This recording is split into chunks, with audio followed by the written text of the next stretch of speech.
गुलजार साहब की गजल। कोई खामोश जख्म लगती है, जिंदगी एक नज्म लगती है।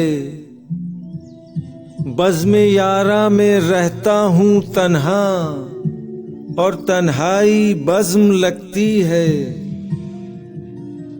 अपने साए पे पाँव रखता हूँ, छाँव छालों को नर्म लगती है।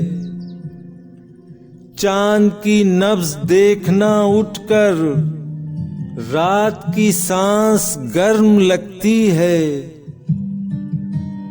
ये रिवायत के दर्द महके रहे, दिल की देरीना रस्म लगती है। कोई खामोश जख्म लगती है, जिंदगी एक नज्म लगती है।